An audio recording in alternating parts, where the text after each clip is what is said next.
So just Right, we will call the meeting to order at, hold on, 6:01. 6:01.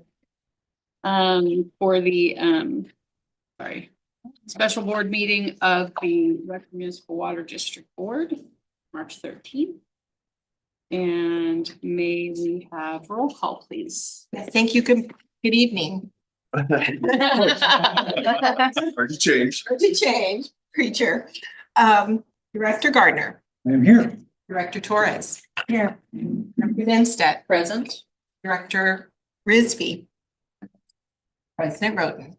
And Roden, you do have a quorum. Okay. Thank you, and welcome everyone.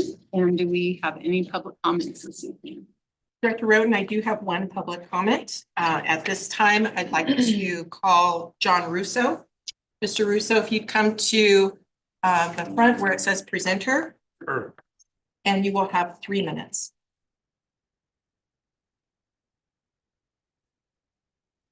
Board members, thank you for allowing me to speak today. I've got kind of a cold, so sorry, this is the best I got. I'm gonna be honest here. My reputation is being destroyed, so I'm gonna lay out the cards on the table. Your engineering department, then, as I laid it out, I don't know if you guys got a copy of this. Summary. Mr. Russo, you sent that past the time of Oh, okay. ability to put in the Okay. public comment. I responded to you and said it would be provided to them next week. Okay. In 2007, I started a project called Tuscany Village, brought the water lines up about 1,000 feet into the project. And we submitted all the engineering, worked with the water district in providing all the engineering that they needed. They approved the project. We signed an agreement, a development agreement. It was a reimbursement agreement to furnish lots, 71 lots with water. So along the way, we had sleeved out a valve where the southerly development was going to go. It was an 8-inch sleeve or a valve, and that's already been installed, and that was approved by the water district. When I went to build the next 14 homes, the engineering department mandated that although I had sold all the lots in the southerly development, I own no properties there. My other company was building some homes for homeowners. And I was asked if I wanted the water in the southerly part, I had to go back in that development and upgrade the system. This is after I'd already spent about $500,000.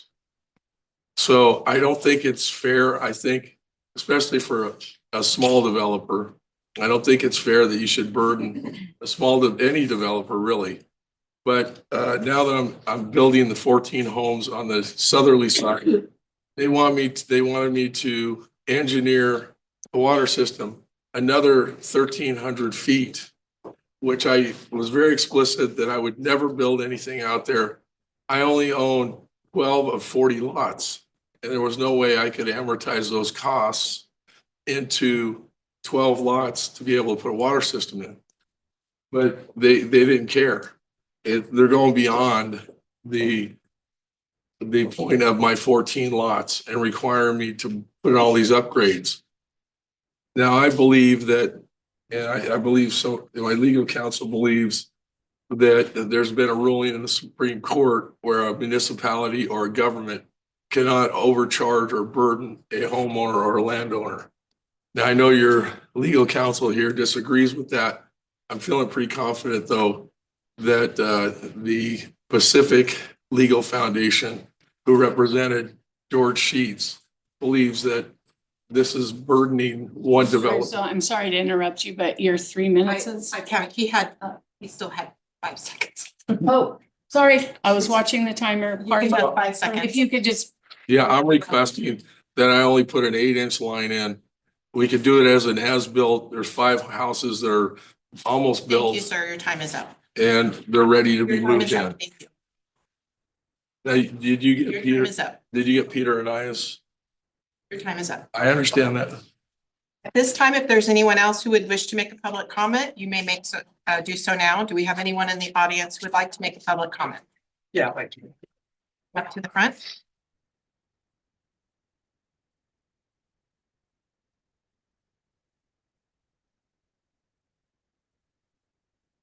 Hi, my name is Peter and I am one of the homeowners. I just want to get into the house that's being built by John Russo. It's been several years of you guys going back and forth. Don't know the whole story.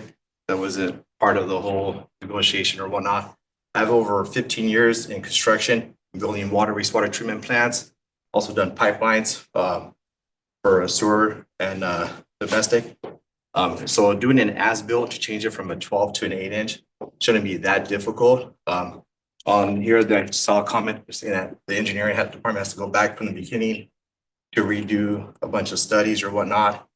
But doing the construction, I've seen it happen so many times that the last 15 years I can't count.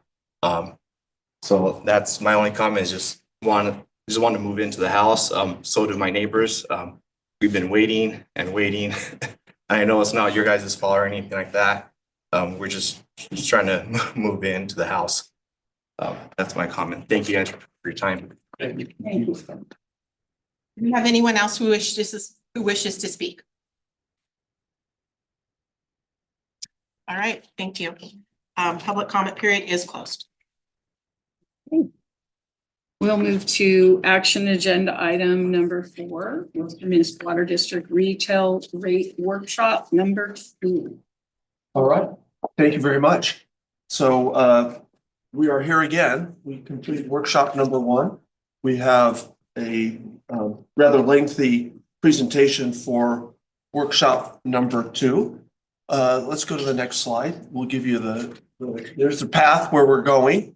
We'll do a brief summary of workshop number 1. There may be people that are watching the tape of this or online that weren't here for workshops number 1. So we'll do a little summary of that. The board did ask a few questions. We'd like to address those. And then we're going to focus on the commercial water budget changes, non-residential rates, sewer rates, cost drivers, and bill impacts. Next slide.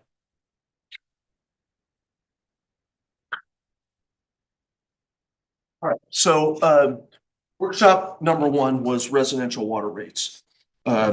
We went through a lot of slides, huge amount of information, a lot about cost drivers. And I've heard a couple of comments that we've received about, well, when are rates going to go down? And it's not fair that it continues to go up. And I think we spent so much time talking about the cost drivers.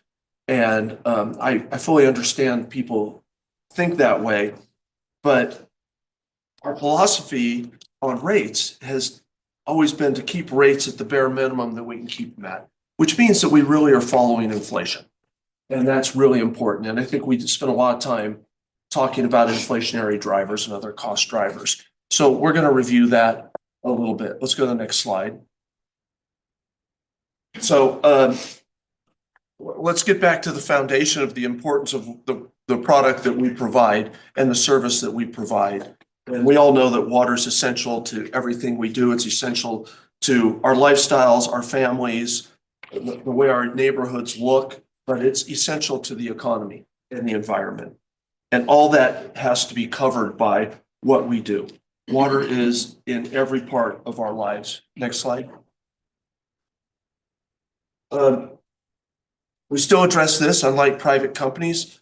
Western doesn't make a profit. This is all every dollar that we get comes from the public and it goes back into the public system. There's nothing else that the water goes for. I've heard comments before about, well, reserves, that's like profits. It's not like profits. It's always in the name of the customers. It's utilized for rate fluctuations. It's used for capital improvement programs. It's used for projects. It's used as our emergency savings account. But the cost drivers are really the same inflationary pressures that all of our residents are seeing all the time. So as much as we would like to be able to not follow those cost drivers. There's really not a lot of choice that we have. But the service is so important to us, and we want to be really careful to make sure that we can provide that service. And if we're not appropriately collecting the revenue to meet our budgetary needs, we won't be able to provide the service that our customers deserve and have paid for. Next slide. So we talked about the significance of our operations. We have 1 million people in our service area. We serve 25 billion gallons of water every year. We have over $1 billion worth of infrastructure that we have to care for, build, replace, take care of. And the 60-40 split between imported water and local water is really significant to me, because when I got here, it was 100% imported water, which is more expensive. So, to the benefit of our customers, we've spent a lot of time, money, and effort to diversify our portfolio and bring on a lot of less expensive local water. Next slide. All right, I've been talking about inflation. All the equipment that we buy, the energy, the operations, our maintenance costs, the capital improvement programs they're all seeing enormous inflation. The employees that we have, the employees at consulting firms that are part of the projects, they're all having to face the same inflationary pressures, and we have to reflect that in our cost drivers. We spent quite a bit of time talking about imported water costs, and the reason that we're seeing even higher costs than inflation at Metropolitan on imported water costs. And that has to do with a lot of things, as you'll recall, but a lot of it is the challenge that Metropolitan has with the less water that they sell, the higher the rates have to go, because they have fixed cost and variable revenue. Their revenue is driven by their sales. Their fixed costs are not. So if you have the same fixed cost, but you're selling less water, the rates have to go up. And that's what we're really seeing at Metropolitan, which we're seeing 10 and 11% rate increases in the next 2 years, which we have to then fold in to the rates that we charge our customers to cover that. So very important to our rate messaging, and very important that we cover it. The third leg of this cost driver stool is regulatory impacts. Regulatory impacts are continuing to grow as federal and state agencies come back with more stringent regulations on water quality treatment, enhancement, discharge requirements. That all just rolls directly into higher costs for us. So the PFAS is a hot topic now. So PFAS treatment, very expensive. Discharges, meeting environmental regulations on discharges of wastewater, it all increases the cost of what we're doing. Those are all cost drivers. Next slide. We showed you this last week. This hasn't changed. The last workshop, this hasn't changed. These were the proposed rates. So you can see in yellow, when we passed our budget, we had anticipated rates in the order of 8.1% in the Riverside area, 7.9% in the Marietta area. What we're showing you with this slide is that now that we've gone through the cost of service study and we've really analyzed these, it's actually a little lower than we had projected. So we're looking at rates ranging annual increases of 7.5% in the first year, up to 7.3% in the fourth year. Marietta a little bit lower, 6.6, all the way up to 6.7% in the fourth year. So those are annual increases over the prior year's increase. And then you're aware of this, we do this thing trying to calculate, well, what's an average user? And so if you look at what we've calculated an average user, the monthly financial impact is anywhere from $9 to $10 per household per month. Marietta, $8 to $10 per household per month. So that's kind of an overview of what we presented last time. Let's go to the next slide. Do we have questions here? Yeah. So the board did have a couple of questions. I'll address those, ask more questions if you see fit, but let's go to the next one. This is the first question. Can we compile a list of upcoming public meetings for the board and create a rate-focused handout for board members to distribute? Yes, we can. That's in front of you. You have the packet. More than happy to provide, you'll notice handouts in the back of the cards that were requested in the little yellow envelope on there. We have a lot of information on our website. Happy to share that with you. Between now and set the 218 hearing, we'll continue to work on that material. So any questions you have about the material that's on there, if you see any improvements that are necessary or things you'd like us to add, reach out to me, and Sarah and her team are always working on this and they're doing a great job. So happy to provide more material. Next slide. Can we review recent sales data to analyze consumption patterns? That's a good question. We can. Let's go. Next slide. So this, I really like this graphic, and it shows us really succinctly on what we've been living over the last 15 years. So on the left is the water delivery. So this is water sales. You can see the bars go up to about 35,000 acre feet per year, but you'll notice the trend is downward. And so over the last 15 years, we've been selling less water. Well, the other line for the right side of the graph is the number of accounts, and you can see a steady increase. I was up at Metropolitan yesterday. I heard an agency talking about how population's not increasing and they don't see increases. Well, that's not our story. We see That's like their customers, retail customers. number of customers. And so you just see a steady decline for the last 15 years, and we don't see that slowing down. So pretty significant increase, 15,000 to 25,000 accounts, yet overall water sales have declined. And it's a great message for our conservation activities and our customers' commitment to being more efficient with water use. And so this, for me, this is a huge success story for our conservation efforts and the funding that we've provided to customers so they can be more efficient with their water. Our customers for better recognizing that they can actually save money every month by being more efficient with their water and doing so. And so this is a really good story. Next slide. Okay. The engineers have trouble with this graphic. The artists in the room love this graphic.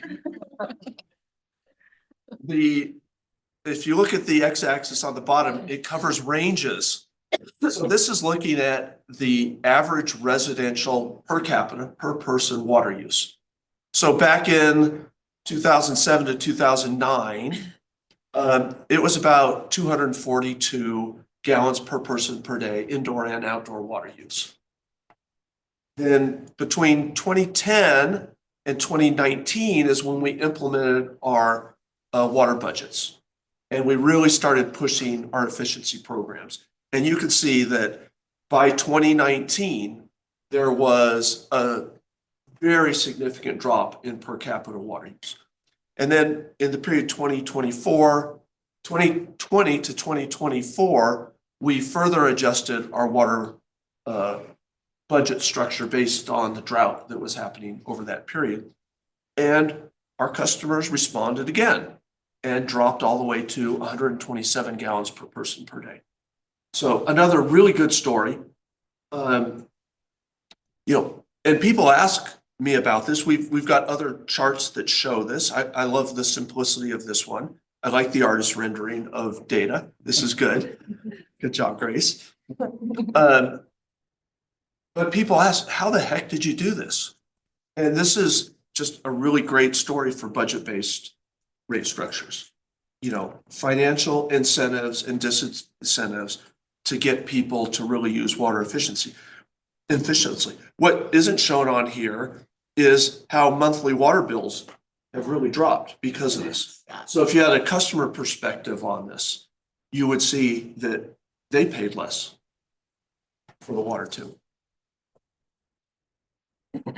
So there's the data that you asked for, how are we changing over time in our water use? Can I ask a question? Yeah. So this might be a question for another day, but Today's the day. so the 55 gallon per person per day. Or what is that for conservation is way of Indoor, conservation is a way of life for indoor. indoor, okay, all right. That's the old number. And that, Right, and it's going down to. and so we're Forty-seven. we're close to 55. We're about 60. We're about 60. Okay, So we're not even at 55 and the 55 changed to 47. right, So that's a challenge. And it's going to 42 gallons per person per day eventually. So that's not, this is including outdoor, so apples and oranges a little bit. right. But yeah, it's just showing that the state standards are gonna push this a lot further. I have just a quick question, right? So when I see that this first graph. Go back one. Yeah, the cool one that you liked. When I see this, obviously you notice that we have more customers, but we are selling more water. So does that mean we, as an agency, are getting less income because we are selling less water? We Our water are, sales are lower than in 2007. so, yeah, so the amount of water we're selling is less, customers are going up. So then we have to balance the revenue. Okay. And that's why there's rate increases that are included in there. That's a little bit the same story as Metropolitan.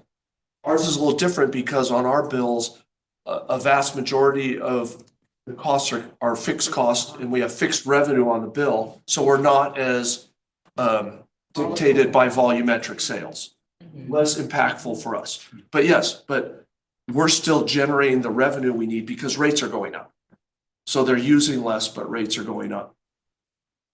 Yeah, the other major factor is if we were selling as much as we used to, we'd be buying proportionally a lot more Metropolitan water, which would pretty much raise the rates on everyone, because we wouldn't be 60-40 anymore, it'd be something like 80-20. And so everyone pays the price for us having to have more imported water in the supply mix. Yeah, so as we get more efficient, we cut the more expensive supplies. So the less expensive local water, we always maximize that. And in the tiered structure, that is the first water allocated to indoor use. So if we were to do I was elected in 2018. And I think at that point, it was not the imported water was, sales was not as low as it is now, from what I remember. But if we did like, I don't know, modeling, I don't know what to call it. Had we still been at 90-100% net water, where would we be at our rate increase? Like, does that make sense what I'm Yeah. trying to say? It'd be like a sensitivity analysis to look at. Sure, to be like, hey, if we wouldn't have had all these efforts to get away from imported water, your rates would be at 25% rather than 7%, right? Is that something that's realistic that can be done? You could do it. I think a good Obviously, example hypothetically. is Murrieta. When Murrieta was without groundwater because we were doing manganese treatment on the well, we went to straight imported water. In order to stay on imported water forever, we would have to have raised the rate 17% In a year. Immediately. in order to cover the differential between the local groundwater and the imported water. Thankfully, we had reserves in the Murrieta Cost Center, and so that's what was used to offset that cost for the 14 months or so. But that's a pretty good example of the difference between local supply and imported water. So supply. you would have seen a 17% immediate jump, and then you would have raised at the Metropolitan rate that it's increasing, which is, we're seeing right now 10 and 11% on top of the 17%. We could, let us think about doing that for Riverside. Thank you.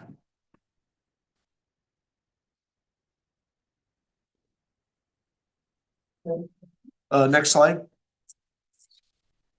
Oh, yes. The question came up well, you've done an analysis on the average customer. What about big lots?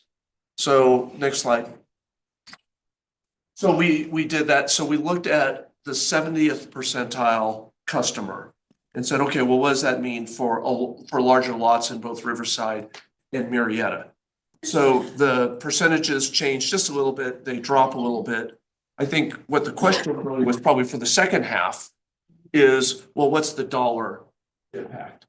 And so the dollar impact is really about a $5 monthly increase more than the average customer. So instead of $9, it goes to $14.28, up to $17.22.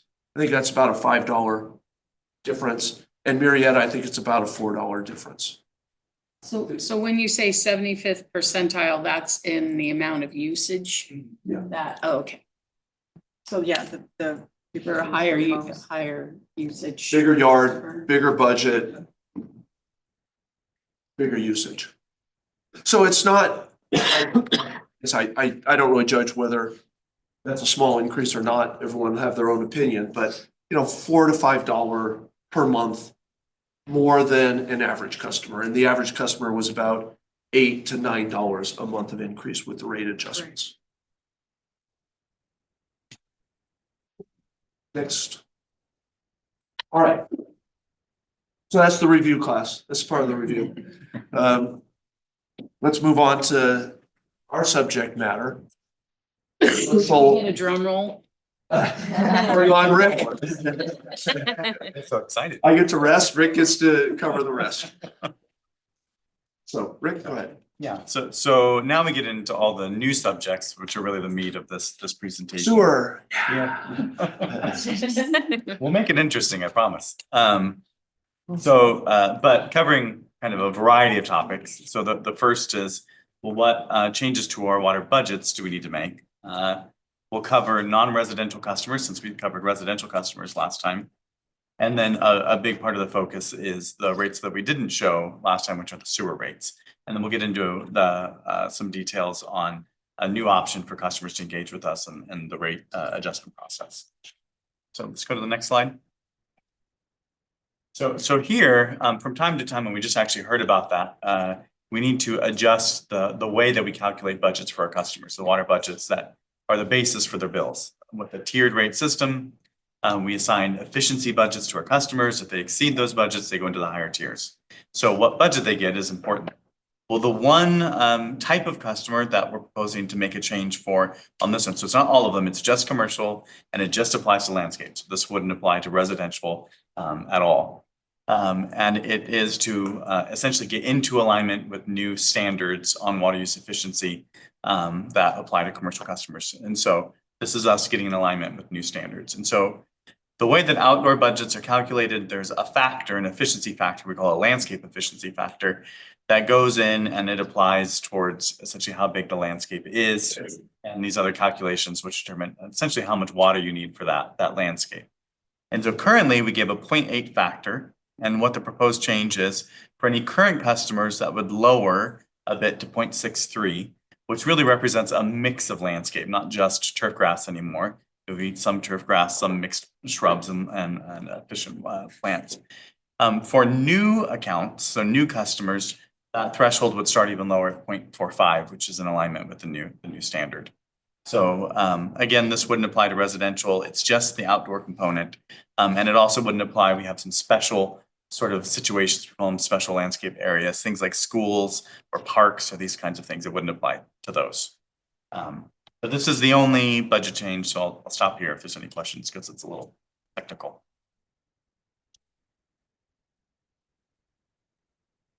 Next slide. So getting in, still talking water to the non-residential customers. Is everything we've talked about so far residential? If you go to the next slide. So just to give a sense of the mix of our customers, you've got essentially 94% of our accounts are residential, but we do have about 6% of other, with the bulk of those other being commercial and landscape.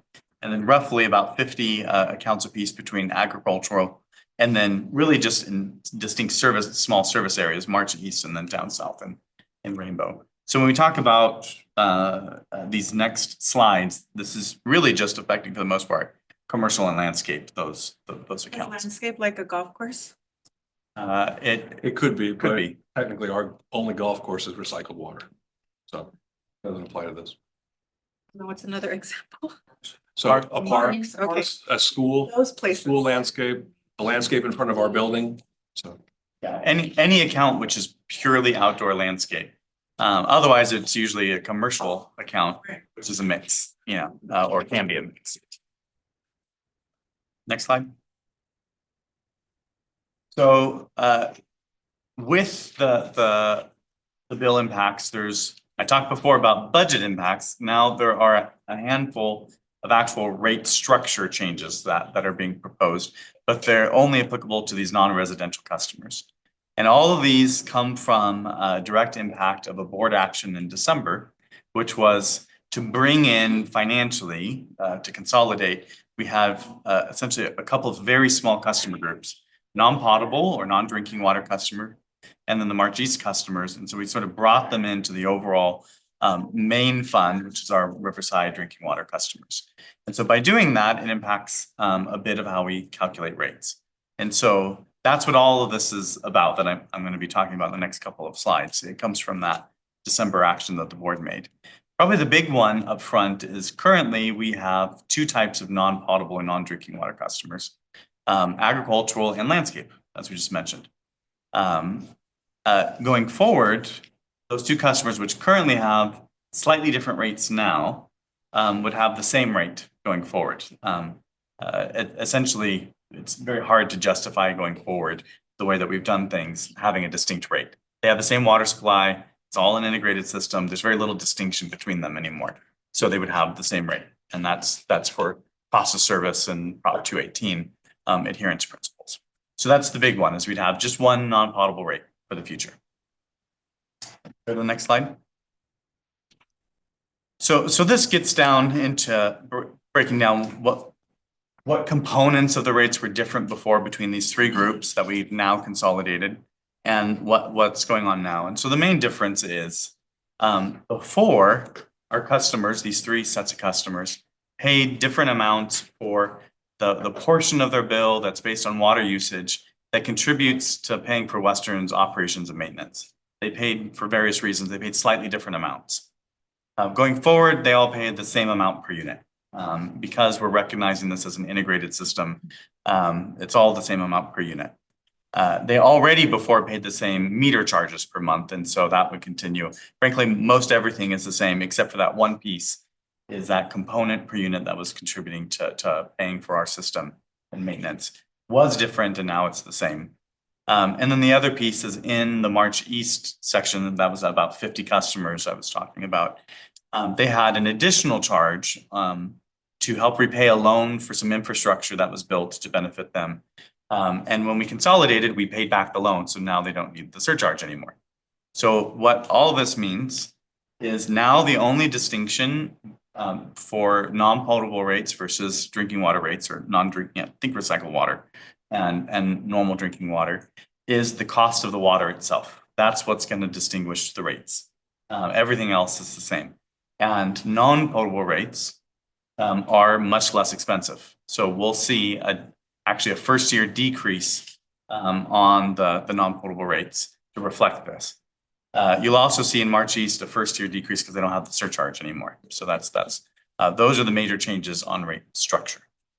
And then I'll show how this translates into bill impacts in the next slide. Slide after the slide. So one last thing before we get into bill impacts is a big part of bill impacts are the fixed charges. And so this is the monthly charge that everyone pays based on their business size. It's a large part of what's paying for all of the costs it takes to upkeep, operate, maintain the system. You'll notice on the top, the bars are how many actual types of those size meters. So you see the vast majority of our meter sizes are 3/4 inch and 1 inch.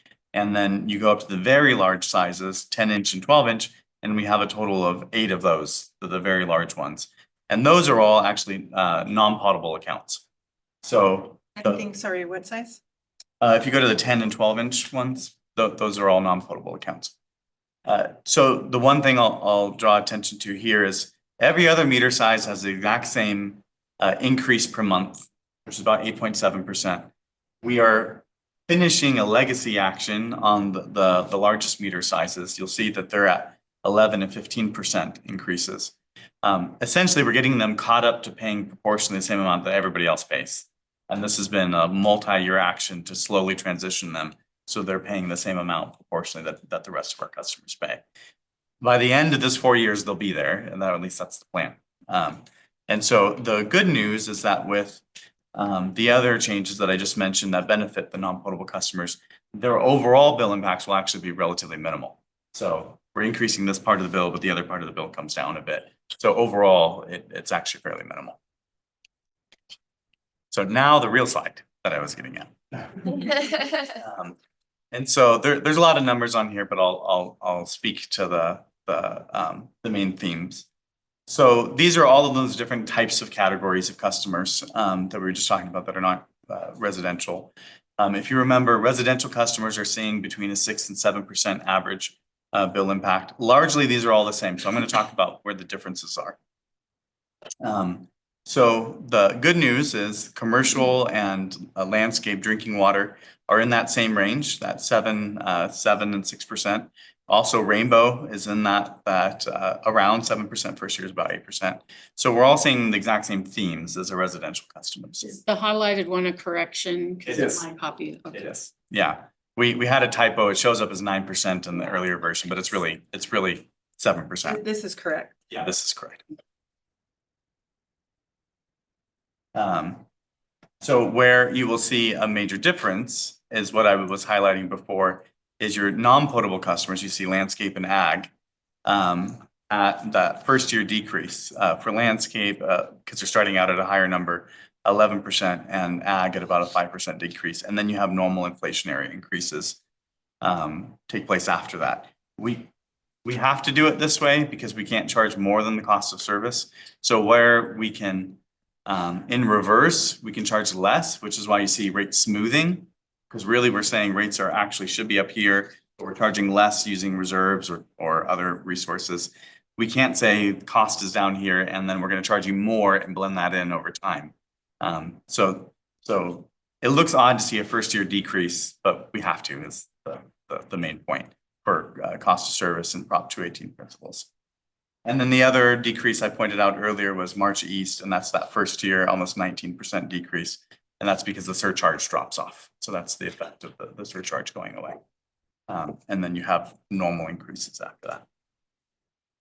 So I'll stop there because I know that's a lot of numbers and a lot of story, but those are all the major changes for everything else on the water side of the picture.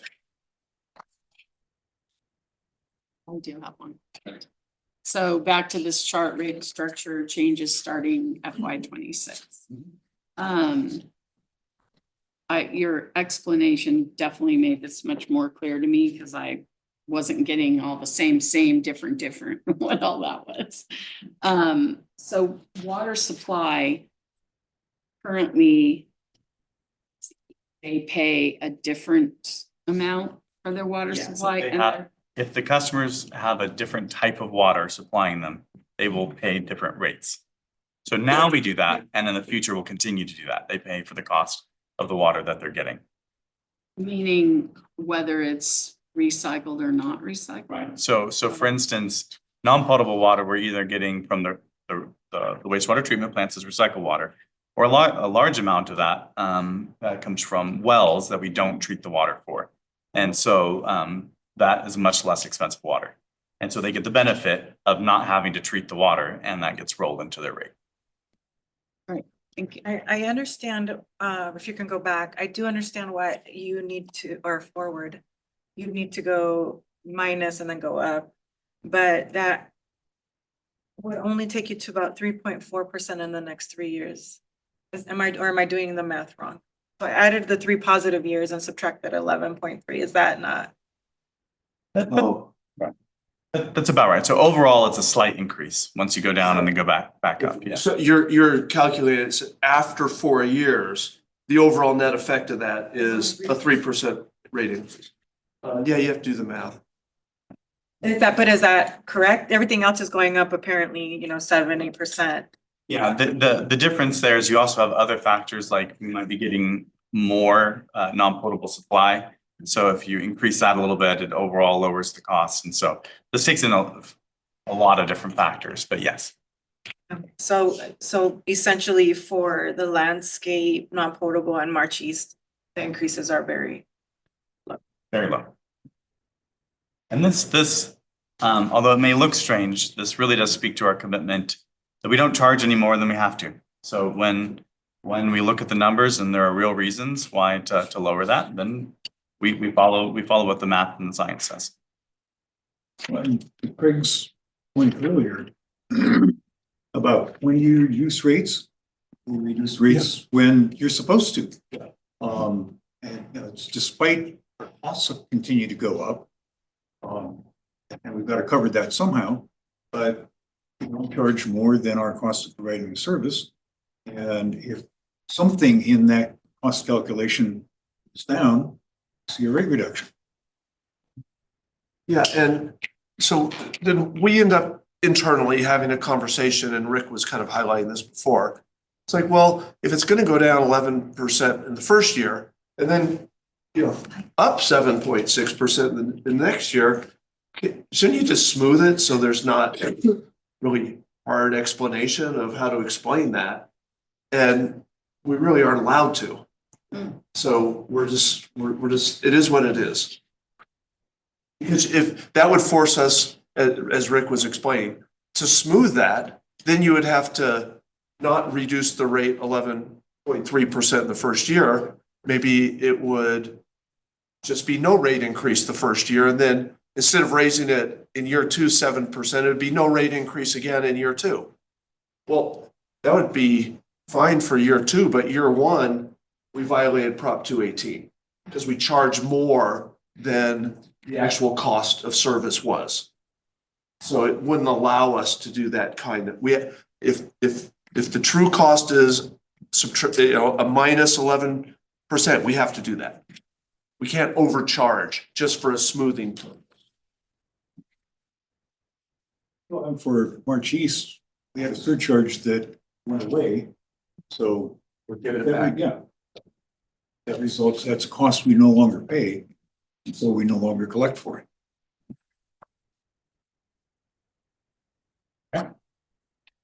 Next slide. Switching subjects. Sewer. That'd make this interesting. So obviously we've been talking about water so far, but the other major part of what we do, right, is providing sewer service. And I think you'll see in the next few slides a bit more of the storytelling of what goes into providing this service, because usually we just present the rates like right up front and it's like one slide. But there's a lot that goes in, and it's actually especially complex with this agency, given the wide service area that we have. We have different treatment plants, and we'll get into all of that. And I was talking to a staff member, I think last week about, we give so much credit to water, right? You have 3 minutes of air and 3 days of water and a month worth of food before you die. Like, but sewer, that's the cornerstone of modern civilization and long lives. I mean, without what we have on the sewer side, you don't have the world that we have today. And so I think it's the underrated service that we provide. So anyway, yeah, You've been talking to our wastewater people too much. maybe a bit. So we wanted to start up front before we get into the real parts of the story. There are 2 major terms that get used a lot. So we wanted to explain them. So on the next slide, just so everybody's level set, you'll hear the word EDU mentioned a lot, which is equivalent dwelling unit. Really all that is the assumed amount that comes from a normal home in a year, how much flow comes from them into the wastewater system. So you just think a home, one home, or one residential single family unit. in a year. And in a year, yeah. And we charge that. So that's the standard rate. That's 1 unit, so to speak.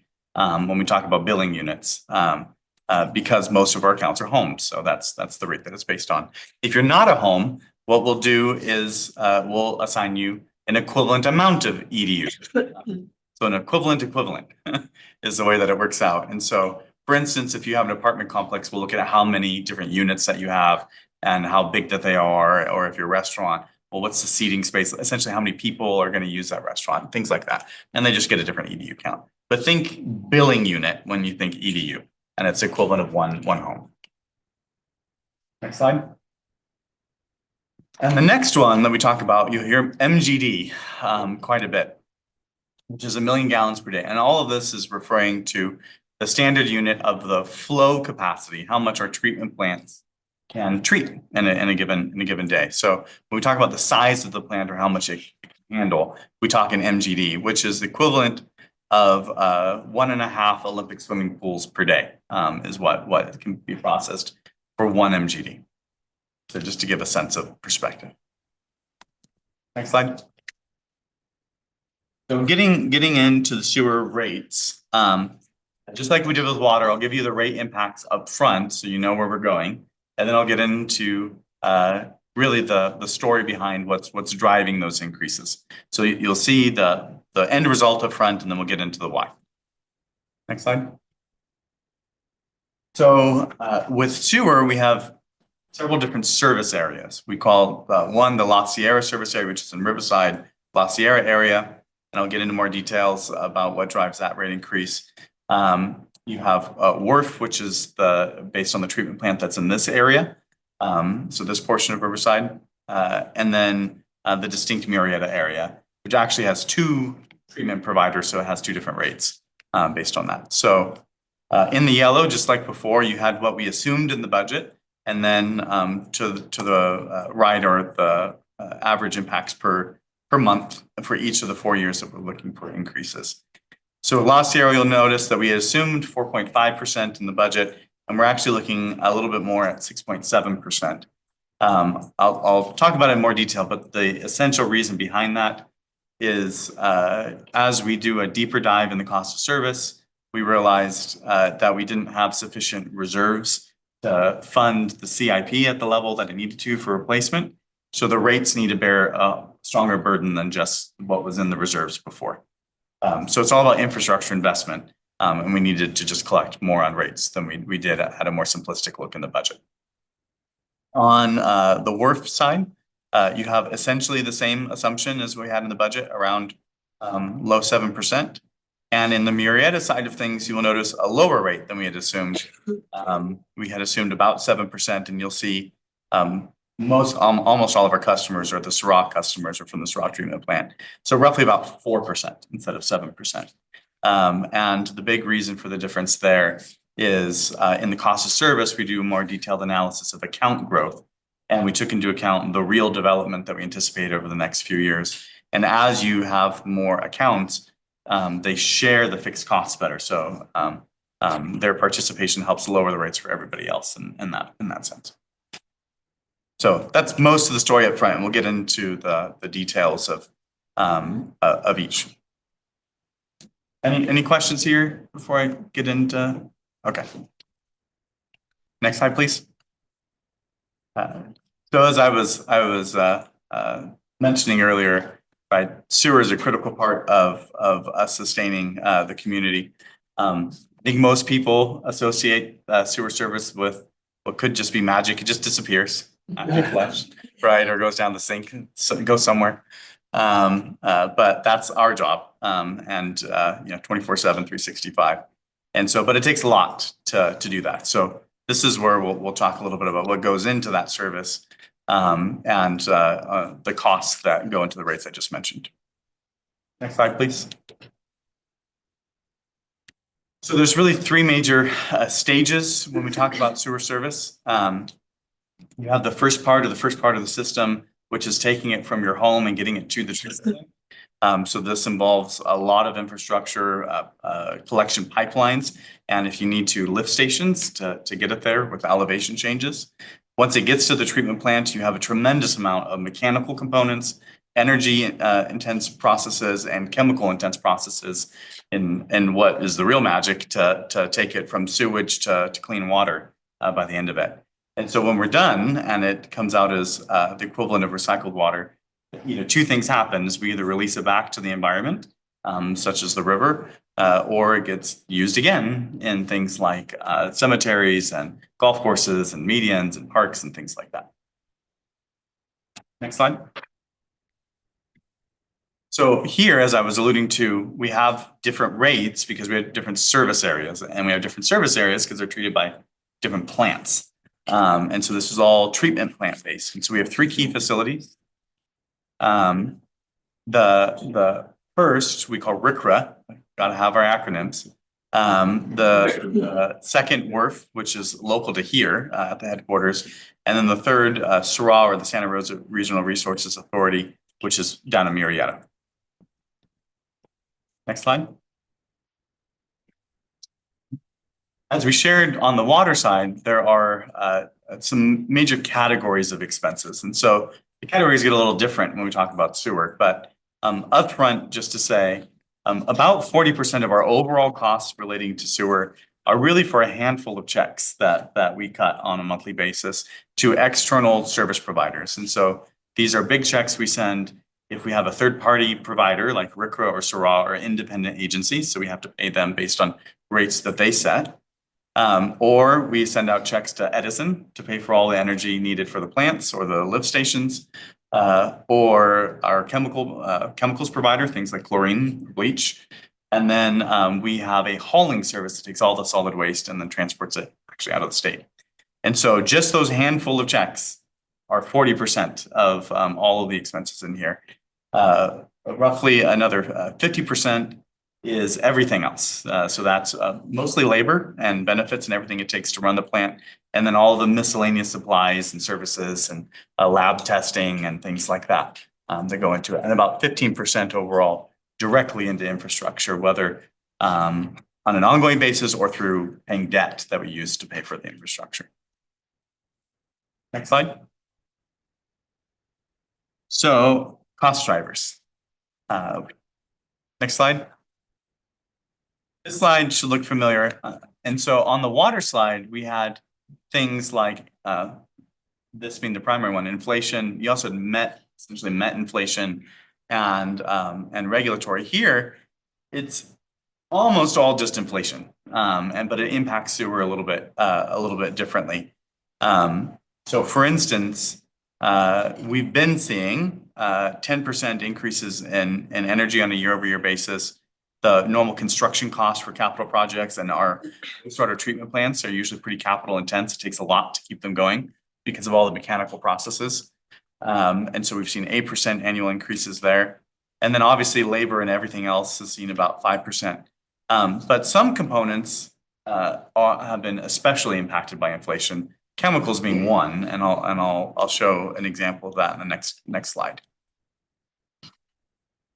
So back in 2020, we were paying about 70 cents per gallon for bleach. We're up to over $2 in that amount of time. So it's three times the price we were paying just five years ago. This is subject to all sorts of things on the supply, chemical supply. The trouble is there's very few suppliers. It's almost a monopoly, and you have to buy it. And so we have to pay what we can pay. We do our best to negotiate for prices and things like this, but this is a major expense in here. So it's not 5%, right? You have 300% in that amount of time. And so all of this goes in to those inflationary costs that I was mentioning. And obviously energy is a big component, and that's not 5%, that's 10%. Next slide. Is this an example, or is this? Those are real. No, sorry, is this an example of the chemicals, or is this the only chemical that's? This is the primary. It's an example. Okay, so there are others. Yes. Okay. I was like, wow, all of this just for one chemical. That's the most extreme. We use a lot of it. Right. Well, I'll leave it up to the group. Do you want to take a break? Or you want to keep powering through? Your call. Oh, I think we would like to have a break. Okay, shall we? Oh, go ahead. This slide, I just noticed there was no bill impact. Next few slides, we'll get into the equivalent of that. Yeah. Show it a slightly different way because it's a little more simple. I'm asking for more. Want to take 5 minutes? Okay, we'll be back at 6:55. I can't read It's clock. 6:50. I know. 55 It now. clocks- that was 5 minutes. That clock's Oh, that not clock's right. 7 o'clock sharp. I'm so confused on this. 6:55. I thought Rick was going slow, but no, it's the clock. Yeah, no. Great.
Okay, I show 704. Like section. Justin, next slide, please. Thank you. Ready? Okay. So as we talked about with the rates, we have different rates based on different service areas, and those service areas are based on treatment plants. We're going to talk about each one of the treatment plants. Because you have slightly different stories about what's going on, and it's thought it'd be helpful just to reorient ourselves of the plants and really how they serve the mission of treating different pieces of our service area. And so with that, the first one is the Western Riverside County Regional Wastewater Authority, which is why we call it RCRA, which serves the La Sierra service area. So you'll hear La Sierra customers, but it's the RCRA plant that's serving them. Next slide. And so here you've got a portion of our service area. Again, that's that La Sierra area, and we'll talk a little bit more about the communities it serves in the next slide. But roughly 5,400 customers are served from our service area. It's the largest plant that we have, but it's not our plant. It's RCRA's plant. We operate it, so you have ownership and operation. So they own it. We own a share in that plant, but our staff operate it as a contract operator. So it's a 14 MGD plant. Think back to those Olympic-sized pools. And our capacity, our legal rights to it are about 1.9 of that 14 MGD. We're only currently using a little less than half of that capacity with flows, or about 0.7 MGD is actually running through it from our service area. But it's a joint powers authority, so we do it with multiple other municipalities you see on the screen. Rupa Community, Norco, Corona, and Home Gardens are our partner agencies with that. So next slide. Mentioned the La Sierra area, it also covers the Lake Hills, Victoria Grove, and Home Gardens communities. That's everything involved when we talk about La Sierra. Just to give a sense of perspective, you're talking really about a $4 million operating budget compared to our overall $170 million budget. And so it's a relatively small part of the overall picture, which means it doesn't take much in expenses to change the rate needs here. Usually with wastewater, a $30,000-$40,000 total increase is a 1% need on the rates. It doesn't take much to move the needle.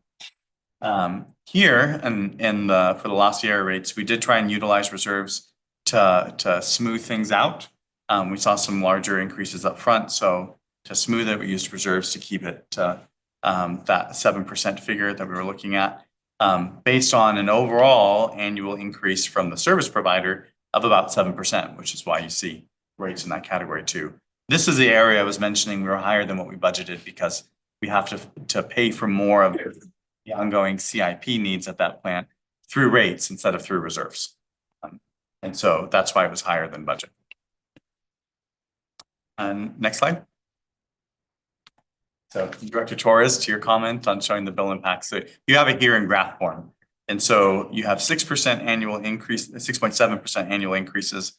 Right now, the EDU rate, or the amount per home, is about $58, and you see it going up roughly $4 per year to about $4.75 by the last year, ending out at about $75 per month. At the end, I'll show you the combined impacts when we talk water, sewer, what their normal bill all in would look like. So this is one component of that. Next slide. So that was RCRA. Now we talk about WRF, which again is essentially this area, the treatment plant that serves this community, as well as a lot of the customers in this area. And I'll talk communities in a second too. But next slide. Unlike RCRA, which is a 14 MGD plant, WRF is 3, so much smaller. But you would think the costs go down with a much smaller plant, and it doesn't go down proportionally. There's a lot involved in running the plant, regardless of the size of it. You get economies of scale actually as you go larger. And so not only is it a smaller plant, but relatively higher costs. But you also have us flowing only about half through the plant. So the big picture here is this service area is very sensitive financially. because you have only a handful of customers that are supporting it for a full treatment plant. And so when we talk WRF, we're usually talking about our most financially fragile one of our enterprise funds. And so it gives us less options financially to do things to help. And we usually just have to pass it through on rates. There's really no other option because it's a distinct system. The next slide.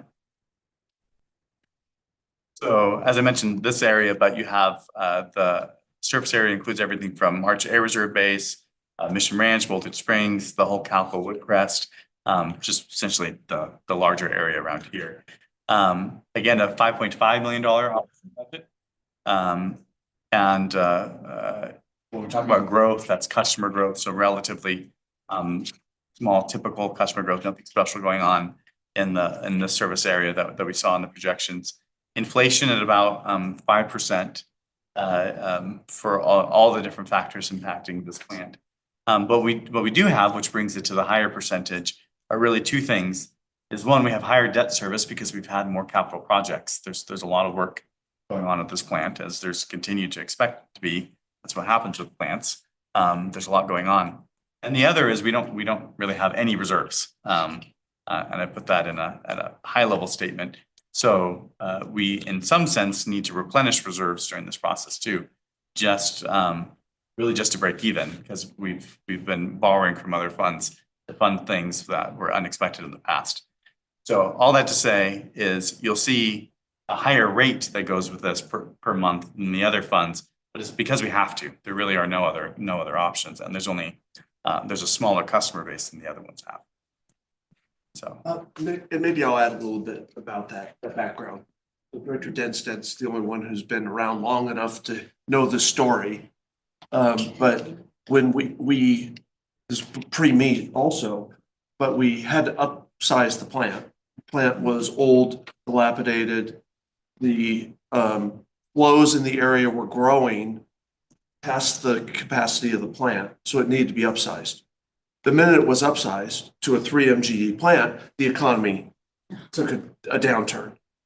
So it's all. Well, yeah, it was big commercial customers that we had that were over here, the Tesco, Fresh and Easy. there we go. Those were actually a second round of Yeah. unfortunate incidents. That was. But we were trying to ride the growth. We built the plant, growth died. So that was a big problem. So we had to borrow money from the general fund to fund that expansion. And then we didn't have the customers to repay the money as fast.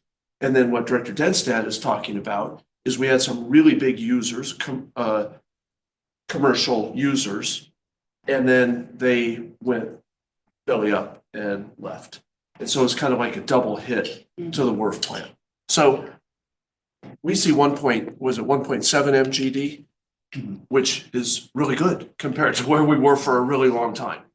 So the story is a little better, but this plant will always kind of be digging out of that hole from the expansion and the downturn of the economy. next slide. So you see that here, the 7% increases, which match both inflation and the investment in the capital infrastructure. But we're starting out at a higher place at roughly $80 per month and ending up at about 105 over the 4-year period. And so again, it goes to that fact, you have a certain amount of expenses and a relatively small pool of customers. Next slide. Last area is the Murrieta service area. In this particular case, you actually have technically 2 service providers, one that's the overwhelming number of customers. And then we have a contract with the Eastern that treats a certain, I think we'll get to like 70 customers worth of flows. And so we do have 2 distinct rates for sewer, but it's really the Syrah based rate. That's for most of the customers down there. Next slide. So here in Murrieta, you've got roughly 2,300 customers being served, almost all of those by the Syrah plant. In that case, we neither own nor operate the plant. And so but we are part of a joint powers authority called the Syrah that's operated by Rancho. It's a 5 MGD plant. So larger than Worth, but less than RCRA. And our capacity of that is 1 of the 5. And we're closer to the capacity limit on that at 0.8. And so getting close to that number. As I mentioned with the Eastern, by contract, we direct flows to Eastern for their treatment plant to treat the flows there. That's only 70 of the 2,300 customers. Next slide. That overall fund compared to the others is a little over 3 million a year. But here, the difference in the story is, as I mentioned before, you do have higher growth in the next 4 years from development. So unlike the 1% that you saw in the other areas, this one's over 3%, which also means there's more flows. So that means we're paying more to the treatment plant assumed in that time. So you have like an 8.6 annual increases on what we're expected to be paying to Syrah. But we are using reserves to help smooth the impact. Overall, it's less than our budget because even though we're paying more for flows, you have more customers that are paying in. And then on the Eastern side, all we do is take what we expect to pay Eastern and pass that through. It's a direct pass-through cost. We think that we're gonna max out our capacity there. And then what Yes. happens? We have to find more. So we'll have to buy more at Eastern or do something else. Yes, Marietta continues to grow. Yeah. And so that is definitely something that we're already working on. Which I mean, it just kind of goes to. It kind of goes to our MZD issues all over, right? So. I would say. I don't need an answer, but I think you need to probably put in here someplace. While you are talking about this, what are we doing to solve those problems? Like Marietta is the opposite problem of the other two, right? We're gonna exceed MGD eventually and probably quicker, sooner rather than later of what we expected. But what is our anticipation for hitting our capacity and the others so that we have more customers to throw the cost over? So that's just something to think about in the future presentation of how we communicate that forward of how we're looking at the problem. Yeah. So I get it, but I think we need to, Yeah, I think we need to share what the plan they're is. kind of two, RCRA's Yeah. okay. Yeah. It's doing well. I don't want to say that these aren't doing well, but yeah, I think Director, that's right. Is we have a challenge at Worth and that the customers didn't appear that were appearing and they disappeared. And then at Marietta, we anticipated growth. It's happening a little faster than we had anticipated. Right. So yeah, So, two challenges, different challenges. right, so just for future, as we're moving through the process. Just link, kind of lay a little bit more out there. Okay. Next slide. And so here you have roughly 4% increases, so about $2 a month as a difference per year, starting at about a little less than $50 a month and getting up to $58 at the end of the 4 years. Next slide. And then with Eastern, again, about $50, $51 starting a month and ending out at about $57. So roughly in the same band of cost. The first year increase is smaller just because in our last rate review, we had thought Eastern would increase their prices a little bit faster. And so we're starting out our assumptions, we thought it was a little higher in the last round, so we could start out a little lower this time. And then it goes to normal inflation after that. So the first year is sort of a correcting year from our last assumptions. The next slide. So putting all of this together, what's the total bill impact between the water and the sewer side for typical customers, typical residential customers? If you go to the next slide. So you still have in the same total, we consider the total bill, essentially 7%, ranging between 6.9 and 7.3 for Riverside, and essentially 6% when we talk Marietta. Total bill impacts ranging from $13 to $15.50 or $10 to about $12 on the Marietta side. So the sewer picture didn't radically change what we were understanding on the water side. So those averages, those percentages, what did you like get the average from the water and then the two different plants, or how did you go from 7.3 or 7.5 to 7? So in this case, if the sewer increase was slightly less as an average than the water one, then it brings the total average down. So which numbers did you use, Worth or La Sierra? For Riverside, it's La Sierra. And then for Murrieta, because it's our largest customer base. And then for Murrieta, we use Syrah because The most common. Next slide. So the last bit here, Michelle's gonna go through, Michelle and Grace. We talked about a new public engagement process that's allowed to us by the law, and then we promised you more details. I'm gonna walk us through that. Next slide, please.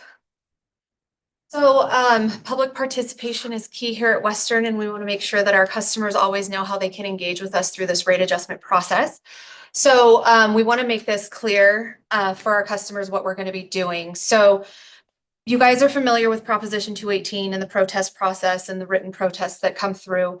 We also have an additional tool in our tool belt this go around with our customers to engage with us through legal objections. So this is Assembly Bill 2257. So the difference between the two different processes, so a written protest is basically a general statement opposing the proposed rates and will be used to determine the majority protest exists. So as you guys remember, the written protests basically say that if we have a majority of our customers that protest, then we have a majority protest. So that's a disagreement with the proposed rates, and it's only one protest per parcel. So it's based on the property. Where we have a new opportunity is the legal objection. So this is where customers can assert that the rates were calculated illegally or violate Proposition 218. It requires that Western Water responds in writing before the rates are adopted. So this is a customer's opportunity to engage with us, to let us know we think you're doing something illegal and we want to eventually bring legal action. So that's the opportunity that we have to then respond to the customer, figure out what their challenge is, and it gives us an administrative pathway to resolve the issue before it goes to legal counsel. Next slide, please. Yeah. Whoa, slow down. Back one slide. Yeah. Go ahead. Who wants to go first? Well, my question would be to legal counsel on this issue. Is there a legal bar that they need to meet in order to do this assertion of a calculation? Do they have to assert or have calculated that they have? I mean, is there any threshold of proving that it's illegal? Or can they just say, we think this is illegal? This doesn't change the threshold for determining whether it's legal or illegal under Prop 218. What this does is it establishes a process that if they want to sue in court, they have to go through this process. They have to identify what they think is the illegality. They've got to notify us. We work with them. And if they don't do that, then they cannot bring a challenge in court. So On a later date. Correct, later on. Okay. So they can't just say, I don't like the rates. They have to say, I think you miscalculated the rates and you did the cost of service study wrong. But they don't actually have to prove any data. No, they just have to raise that as a point, and then they could put that in their legal case. They could sue over for example, they could sue over the fact that the cost of service study was incorrect. Okay. Then the court it'd have to be proven in court. And for the legal, it has to be a written legal objection. And for it to be valid, they have to specify the grounds that they're alleging that is non-compliant with Prop 218. So they have to be able to point back to the cost of service study, that specific space in the cost of service study, identify it for us, and then we have an administrative opportunity to respond. Now, if they submit it, it could also prohibit them from coming after us from a legal standpoint on other issues too. They have to stick to the issue that they identified in that written legal objection. So they can't legally object on one point and then come back later and say, I now object over here. All right, here's the grounds for a grounds question then. is there a difference between an actual property owner and a renter of a property? Is there a So, legal determination between the two, or is there a distinction between the two that only a property owner can do it, or can anybody that's? so if we could go to the next slide, I believe it's on this slide. So under Proposition 218, it's the parcel owner can do the legal protest or the Okay. written protest. Under AB 2257, it can be the parcel owner, it could be the customer of record, which could be a tenant. And if there are multiple accounts on a property or there's multiple customers on an account, we could get multiple written legal objections. Okay. Whereas with the protest, it's one. It's one per parcel. It's one, yes, Specific it's just one, yeah. That's correct. Correct. So both allow a 45, are required to be submitted or noticed 45 days before the public hearing. So when we send out the public notice, we have to notice the customers and they have at least 45 days to respond. The AB 2257, the written legal objection, requires an earlier internal deadline for us to make sure that we're able to receive all of those written legal objections, coordinate internally, coordinate with legal counsel if we need to, and then respond to the customer.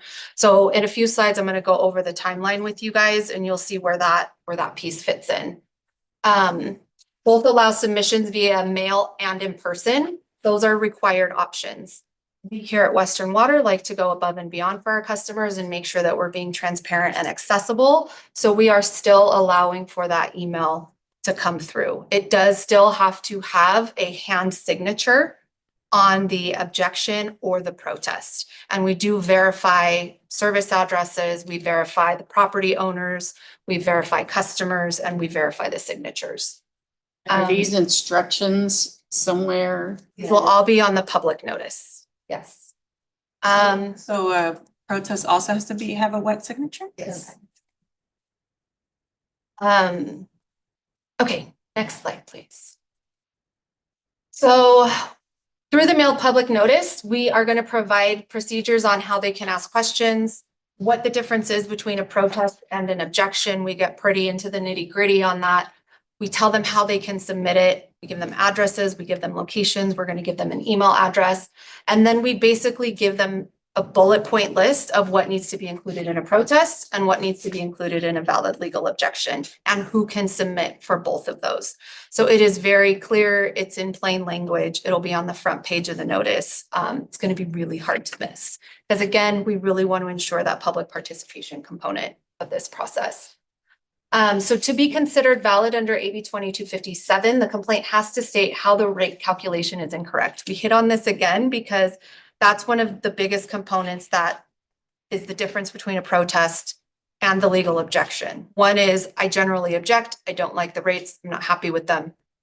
And then on the legal objection, it takes it a little bit of a step further and they have to point back to the cost of service study. So both of them have that requirement? No, just the legal Okay. Just objection. the, It says protest and, so objection submission. Oh, got it. Sorry. Thank you for clarifying that. Next slide, please. So this is that timeline I was telling you guys about. So So they're gonna know about the procedures only by mail. It won't be on the We'll website. also be publishing on the website through all of our digital channels as well, but that Prop 218 notice will be really important for our customers. It's something tangible, they can really clearly see it, but of course, everything will be available on our website as well. absolutely. So this is the public noticing timeline. So April 9th, we have a meeting on the books to set the public hearing. And that really starts the clock of, okay, now we need to get those public notices out. So by Friday, April 11th, we'll have the initial posting of the cost of service study and we'll have the Prop 218 notices distributed.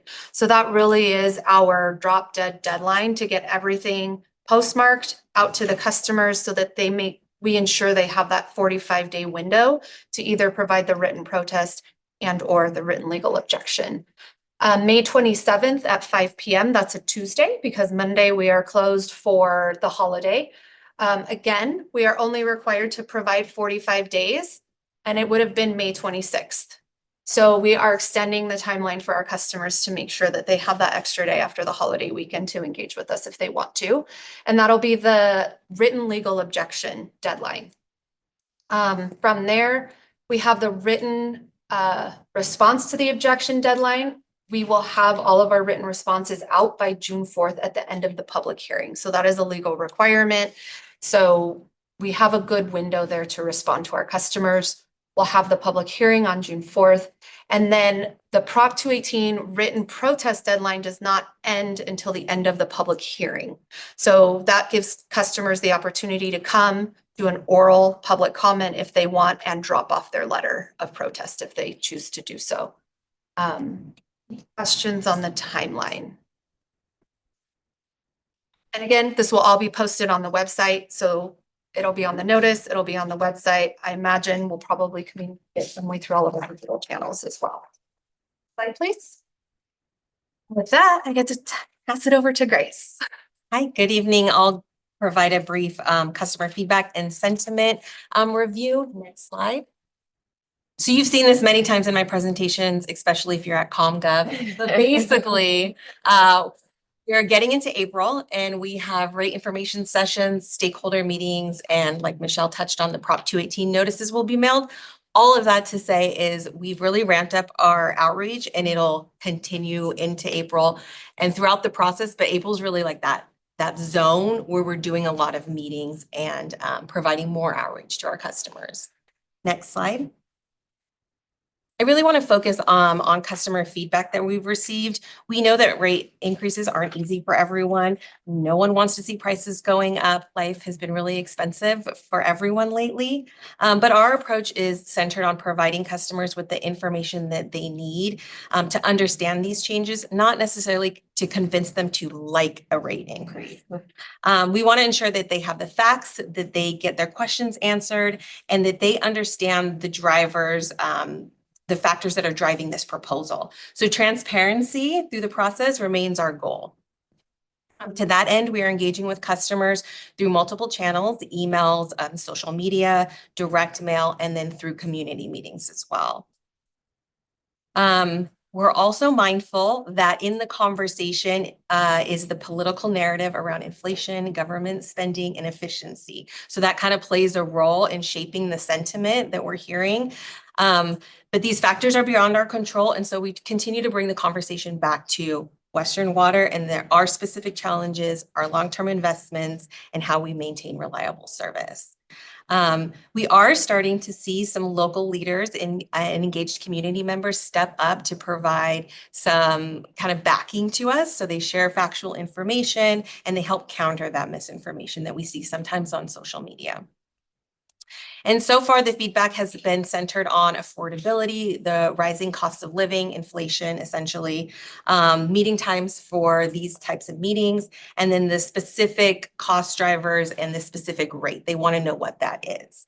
And while we're still in the early stages, we are seeing a higher level of engagement, especially on social media. And with that, I'll continue to report on engagement and sentiment during ComGov and then at the 2 public board meetings that are coming up as well. That's it. Any questions? I'll pass it back to you, Craig. Back to me? Yes, for next To steps. say thank you. Next steps. So, okay, that's a lot of info. I didn't hear a lot of questions. Okay, good. Let's get the questions before we start closing with what the next steps are. I just have one pretty quick. It's more of an observation. So this is, I think, slide 52. Slide 52. Yeah, average combined water and sewer bill. So I'm sure I'm looking at this correctly, but I know no one likes their bills to go up. And why would anyone like that? They wouldn't. But I'm looking at, like, say for the Riverside area proposed, it has each year's increase, which of course is on top of the previous year's increase. So roughly at the end of year 4 in Riverside, I'm reading that their bill is going to be $55 a month higher. Is that about right? Okay. You all have done such a great job of showing how and why we've come to those numbers. But I just think of that as a consumer. If I were to be looking at that, I'd be like, $50 a month higher. And I know it's 4 years away and it's a whole different thing, but anyway, just want to make sure I understood that.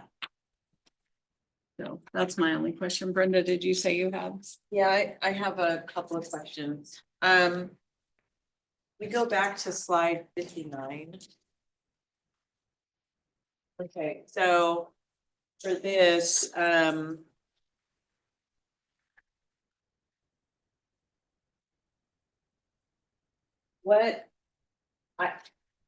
let me start here. Our public hearing is, you're anticipating it's either gonna be the first or the second meeting in June. We're gonna shoot for the first meeting. First meeting in June, okay. When are you proposing that rates actually go into effect if they are in fact not? July 1. July 1, okay. Are we, as far as our communication plan is concerned, done this a number of years, so I just want to make sure, because you have stakeholders and those could mean a lot of different things. Are we reaching out to our 25 biggest commercial customers like we have in the past? We're reaching out to our top water users, but specifically the commercial customers that are gonna be most impacted by our rate structure change. So those are those with landscape. For the other top 25, we do reach out personally. They tend to, yeah, we get this for big businesses, but we do have them included. But like I mentioned, we really want to connect with those that are going to be affected by the structure changes. And so we do have a plan, and all of those activities will start. We're already preparing for them now, but we really don't want to get ahead of setting the hearing. So we're planning for those to be in person or phone or however the commercial customer prefers to engage with us in that April timeframe. Okay, and just as a note, in the past, we've had a little bit of pushback from our chamber folks, our business folks. So I just want to make sure that we're giving them enough time, because a lot of them have to adopt their budgets and change and pivot sometimes to account for an increase, which they normally would not. So I just want to make sure that we're getting them ahead of schedule, or whatever, as soon as we possibly can, to have the discussion and the narrative so that they can start making a plan, and we don't have to do like we did a lot of years ago and then have to pivot off of a start date, which puts us even farther behind on an increase, which we don't like to do. Yeah, I think they'll get notification. We can't really give out until we do the 218. We don't have the rates. Like right now, we're just proposing rates. You could ask questions, you could change them before we issue the 218 notice. So we don't really want to go out and say, here are the rates, because we're not sure what they're going to be yet. But we feel like we're notifying very early when that goes out, that these are going to be the adopted rates. Right. As long as the board follows through on July 1st. And We then, did have, sorry. no, go ahead. We did have some, preliminary meetings with both chambers end of last year, just foreshadowing that this was coming. This was on our radar this year. So they're aware, and we are continuing to meet with them, and we'll be doing the same thing in that April time. Now, I think the other thing is that, it's a 4-year rate program, just like we had last year's a 4-year rate program, and the rates went up every year on July 1st. Right. So this shouldn't be new news. They're just new rates. They should be used to a rate adjustment on July 1st. Well, what we think they should be used to and what they are used to are two different things. So I just want to make sure that we're removing any stop and blockage or problems and red flags, so that we take that out and it leave a smoother path. Sorry, I'm sorry to interrupt. I'm just gonna add to you, Director, that the chambers are doing this on behalf of their businesses, right? Correct. To their members, so that's, it makes sense to just kind of get. Right. Yeah, that the point being is that, many years ago when we were over even at the old building, I remember Roth coming in and an issue with, our business owners and people have already set their budgets and now you're completely whamming in it. And that was a large increase, granted, because we were playing catch up because we hadn't done increases for a lot of years. I get that, and I have recall of that, so don't worry. I just want to make sure that we're doing and messaging out accordingly so that they're, you know, kind of prepping for what's coming.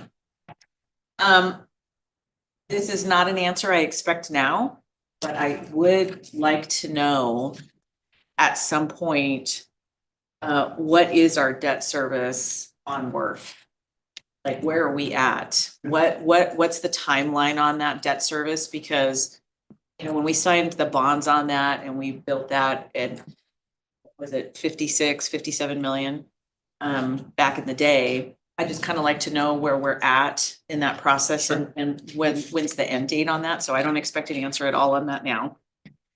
And then I'd like to roll back, and I apologize, I'd like to roll back to slide 36, please. Yes, so here's the chemical increases. And this is just an observation. So I really think that going forward, there needs to be a little bit of a conversation of, because you guys are really smart people. You guys look at a lot of options. The public needs to know that we look at those options. So if we're seeing these kind of increases on bleach, are there other options out there that we've explored that perhaps are a little bit more stable, are better, or different, are not experiencing the incline like this? Whatever that is, but I think the public needs to be aware that you guys spend a lot of time thinking about these processes and what we could do better and how we refine and reduce costs. So tell our story better, okay? Yeah, we have a great story. Okay, no, that's why I'm saying, tell our story better, because this is not a good story right here. This does not come across well to me. So, because I know you guys spend a lot of time thinking about processes and treatments and how we can save and bulk buys and a variety of different things that we do. And I know that our employees have taken a tremendous amount of time doing processes and saving on these things and tweaking treatments. So tell a better story. There's not much we can do on the price of bleach. No. but we can use less bleach. No, Yes. right. That's our story. Okay. It's what we've done to accommodate. So, yeah, I'll do that. so when we go forward at the next one, just, you know, throw that out as a little bit better storytelling. And then, one other comment that I wrote down. See, I tried to write notes. I tried to put pages and slides on here. No, we already covered this one, for the MGD. To just tell that story of what we're doing about that. Oh, that's what it was. It was slide. No, I got it. Hold on, I got it. I got it. Okay. Slide 48, please. That's what it was. So on here, my question for you is, Syrah is showing a projected annual growth of 3.4, yet Eastern's plant is showing a projected annual growth rate of 1.2 in relatively similar areas, although Eastern's plant is hitting more commercial because they're commercial stuff. So who's coming up with that number? Because these for the same. The Development Services team, based on the numbers that we get out of the city of Marietta. And the eastern area is the commercial corridor along Madison, where Home Depot and Best Buy and all those are. Which is what my point is. Yeah. So this slide doesn't make sense to me. So we need to add that in there, that one is more focused on a commercial area, which is not exploding There's down not there growth there yet. like that, Okay. where Marietta on the residential side is blowing up. So this is a little confusing that you have very separate numbers that just don't match. So I just point that out as You want to hear the story? the story needs to just be told so that people understand. Well then, you know, well, hell, I don't want to pay this over here, so put me over here. You know what I mean? I mean, because that's how people think. They think that it's Stuff like that a lot. transferable like that. So they do, they just think it's transferable, and this is like, well, wait a minute, if I can go over here and save more money, then put me over here, I don't wanna be on this side. The infrastructure to do that. So, but, so, Lots of trucks. so just paint that out a little bit better so that people understand what the difference in the numbers are here and why they are the way that they are, because I get it, but. everybody- Okay, I think I've Exceeded your question. I filled my blank page, so there it is. I'm impressed with all those notes. I tried to be quiet through the whole thing. I have just one thing as clarification, and I think as we get into more discussions with the public, it's something we may want to focus on a little better. It's on the public notice timeline, slide 57.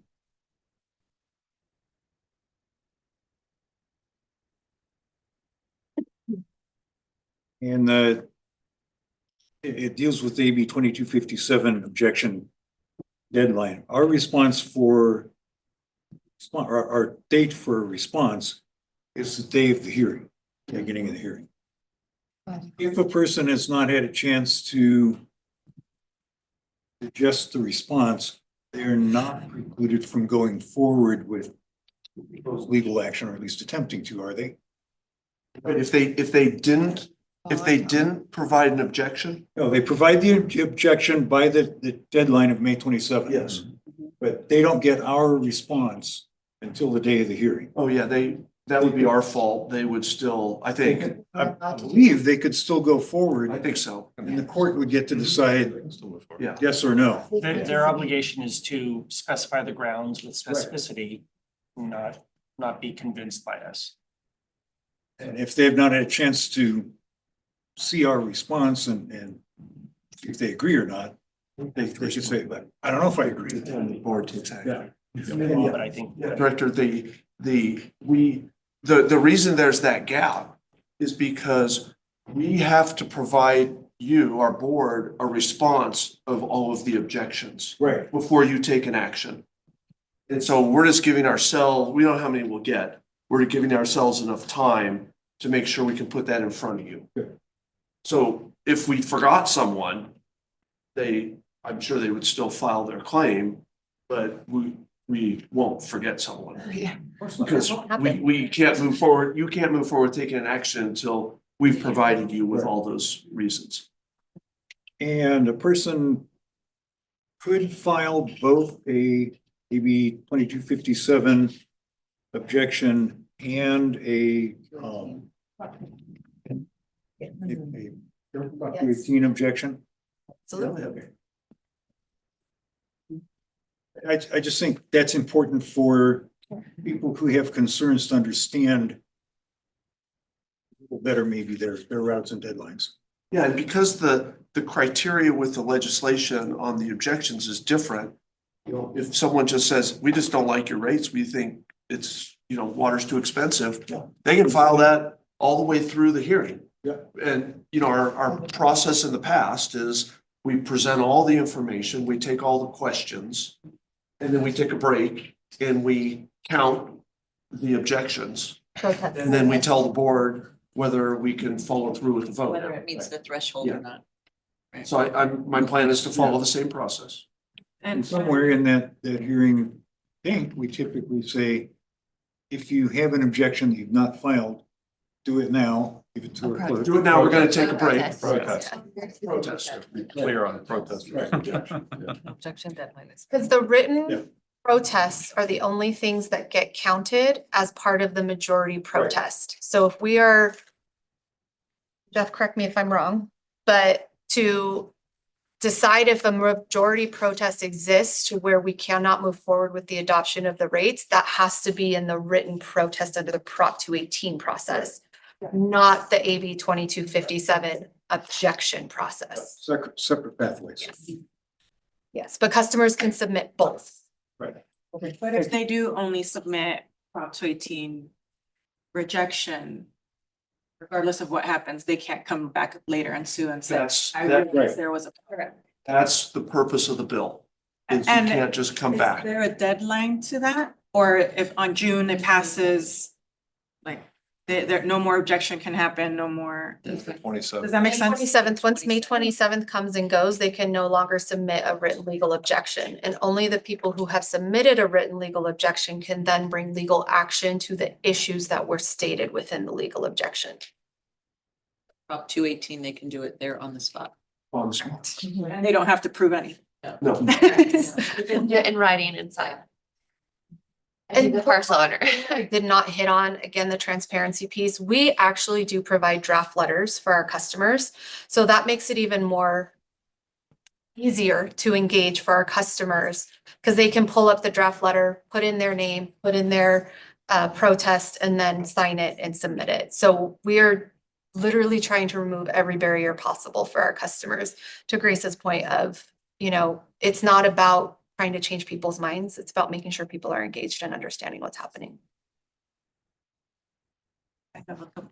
That's it for me. The first one, I've been asked a couple of times, actually 4 times, what the rate increases have been for the last 10 years. I only knew the last 4 years, Yeah. right? Yeah. Is there a way I can get that, or we can discuss that next? We can present that. Okay, We'll make a table. yeah, because I don't know them. I don't either. off the I'm sure I top. could look, I sure could have found them, but, and then I'm looking at slide 52, agenda page 62. Yeah, 52, yeah. How many customers do we have with a combined bill? Question. Good question. 100 at La Sierra. Okay, not Tim with the And head, that's the last year. houses on in his head. Yeah, you can see the number. Mhm. We'll make a table of that, table of that too. Just wondering, and then again, I'm sure Director Denstad would like to know, so if you can do a breakdown between. For Marietta also. Um.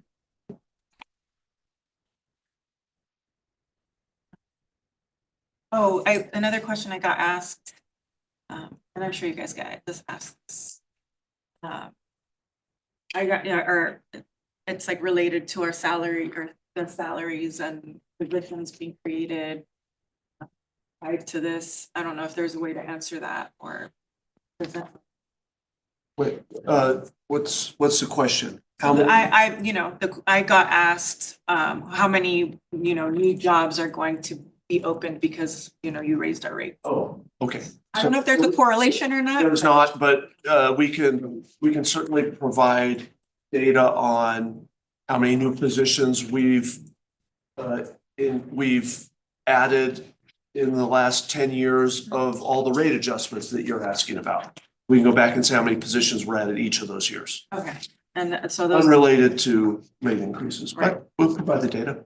Okay, then that's really the only questions I have. I do want to just reiterate, from 2021 to now, our communication, our outreach efforts are just a lot better, and I really, really appreciate all the work that you're doing. It is evident, and not just like your physical labor, but also in responses and people's understanding of what's going on.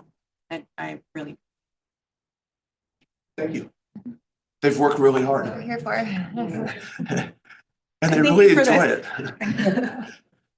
I had a couple of questions actually on the attachment 1 that was at the beginning for the PowerPoint.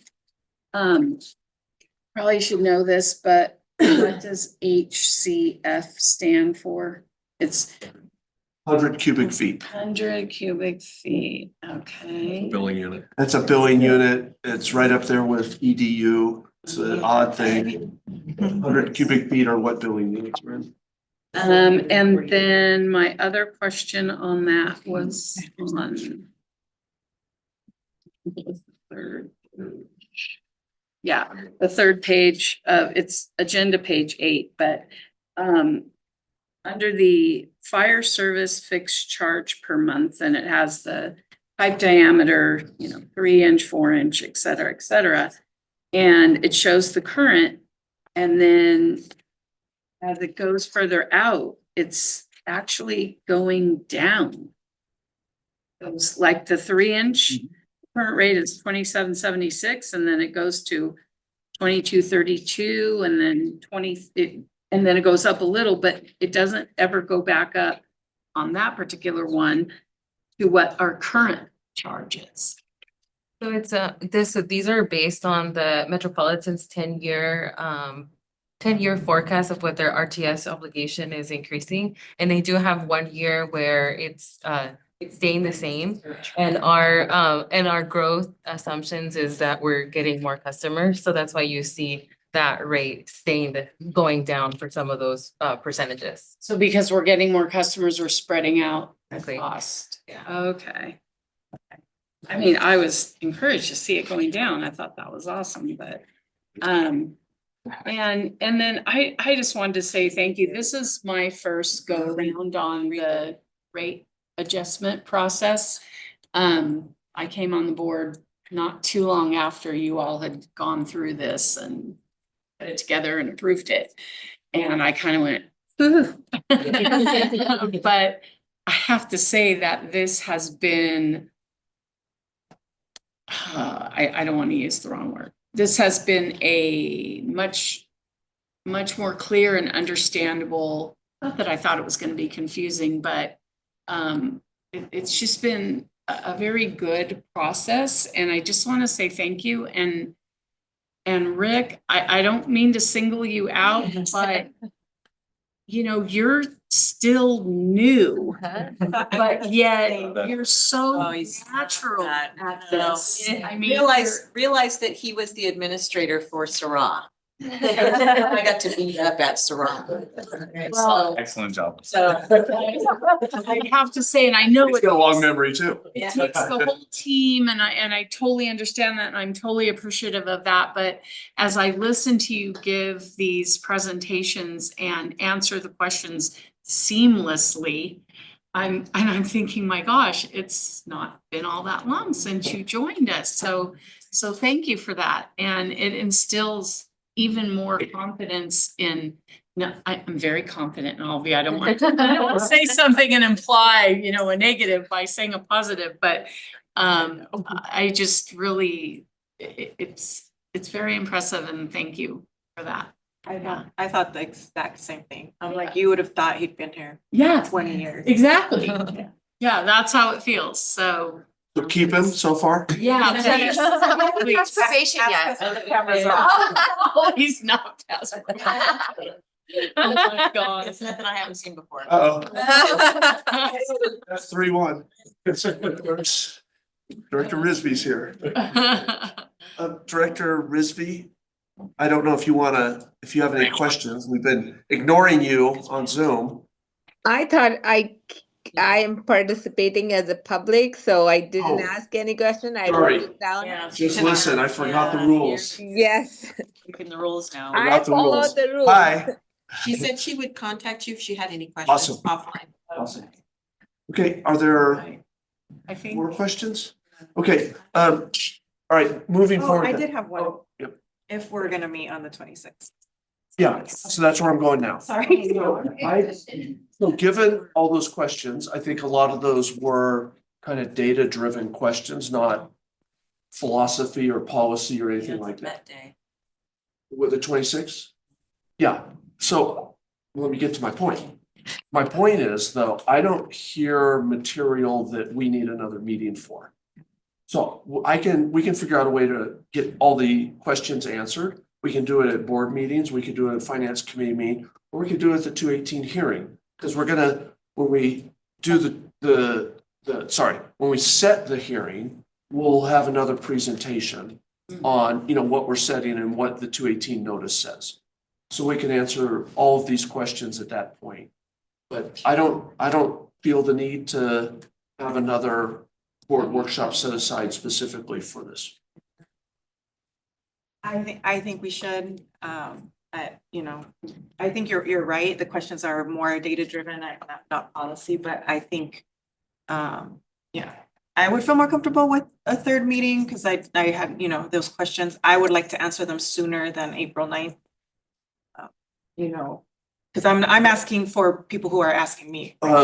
So you want to see On Monday. a public, so we can do it at finance committee, we can do it at a board meeting? I think that's fine too. Yeah, finance. Finance is perfect. Okay. Finance meeting. I prefer finance. I mean, well, The finance is Monday. Are you talking about finance Monday? May I ask legal counsel a question? Counsel, so if we do it at the finance meeting, which the board packet's already been published, the agenda packet, excuse me, finance agenda packet has been published. I could revise it before Friday. revise it to do what though? To add that item to discuss Oh, it because it's currently not on the agenda Friday? for Monday. No, like tomorrow at night If before you do it, 9:30. yes, if you do it before 72 hours, yeah, revise it. Okay, so I have to Could it revise be it. our manager's report? Or you still have to you still have to revise it put it because it's related to the rates, and I think if we just leave it as a general topic, it could face objection. Listed as an action. we can do that. I'll do it before I leave. We love you, Tammy. Love you too. No, I love you too. I just want to make sure we're following the rules. That makes me. Yeah, that'd be good. Then you go up to, and then you cancel the 26th and we do it at finance on Monday. Right? Yeah, That works for us. That works for me. That I'm works fine for with you. that. And just so you know, with the agenda packet, because we're doing this change so late in the cycle, we won't have any materials attached to the agenda packet. It'll just be an item listed and we'll bring those materials to the meeting Yep. on Monday, and that's just for the public's. And that's how I get benefit most as well. stuff from Med anyway. Sounds good to me. Board happy? Okay. Yeah, I'd rather do that than a meeting at 26. Me too. We'll have the answers by then. Yeah, these Probably already being calculated as we speak. 24 hours on Saturday or something. Anything else? Thank you very much. I'm complete.